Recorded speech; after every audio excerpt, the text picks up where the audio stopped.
Good evening. Rhonda drove us down to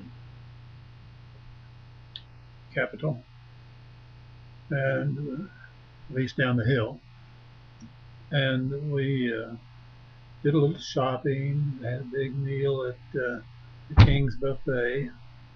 And now it's 9:40. And I'm going to try again on a video that did not work out this afternoon. At that time, I was looking out the window here straight ahead of me and off to my right, and out in her yard and out in the forest around her yard, actually not in her yard, but in the forest that surrounds her yard, a number of brush piles. So I asked her, are those out there to be hauled away, burnt, or what? And she said, oh, they're going to burn them. I said, gee, it looks a little dangerous to me. She said, yeah, it makes me uneasy.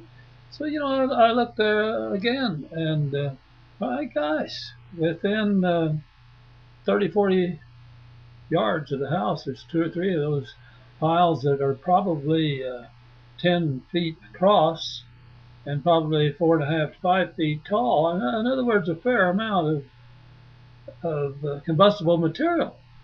Green evergreen, yes, but it's been cut off and drying out. And I can tell you that stuff can burn pretty fast. So it makes her nervous that they'll let it get out of control and have fire right here close to her house that could cause real damage. Well, I agree with her, but they supposedly know what they're doing.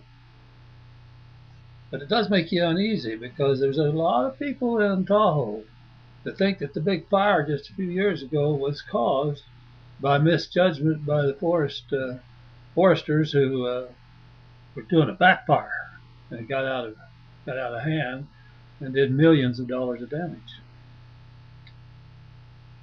Of course, I'll hope for the best. But it's one thing to sit on the swing out on the deck and marvel at and enjoy seeing 40 or 50 or whatever, more than 40, beautiful evergreen trees. But it's another to contemplate what if a fire got out of control right here almost at your doorstep. Sure it won't. But when it's happened once, and not too many years ago, it does cause you to give some serious thought to what if, what if, what if.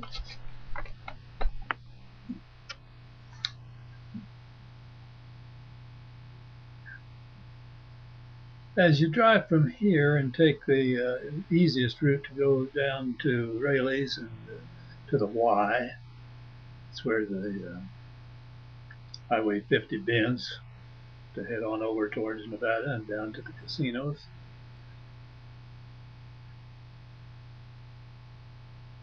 You look to your left. Now, this is not when you're on 50. It's when you're taking the shortcut to downtown from her house. And you go by and you look to the left, and here's a huge hillside, mountainside, that must have close to 1,000 dead skeletal trees on that slope. I don't know why they don't harvest them. I would have supposed that the people with fireplaces would be eager to get that wood and not have to drive very far. Just get your saw, cut the tree down, section it, load it one way or another, and take it to your house. Of course, I don't know. I don't even know if they allow fireplaces in Tahoe. I do know that they go to some considerable trouble to keep it where there is as near as possible, a pristine lake. Don't want a whole lot of stuff that might wash down into that lake. But it is a sad sight. In fact, I'll try to use a camera and take a few pictures of the remaining evidence of the terrible fire that went from just above Rhonda's house here and swung clear on around and stopped, I think, right at the lake, very very close to the lake. So I have the beauty of looking at all those huge trees and enjoying all the trees you can see from your house. And then you look underneath and you see these big old mounds of trimmings that she says they do plan to burn. Makes you uneasy for her, particularly when the rumor is pretty strong that what started the last big fire was, quote, a controlled burn that got out of hand. We hope that they just take care of them one at a time, have a fire truck standing by, good weather reporting, not have any big winds, and just take them out one at a time and no problemo.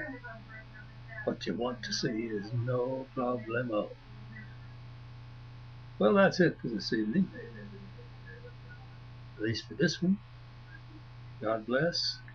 Take care of yourself. Take care and make your presence a blessing for all the lives that you touch. Good night.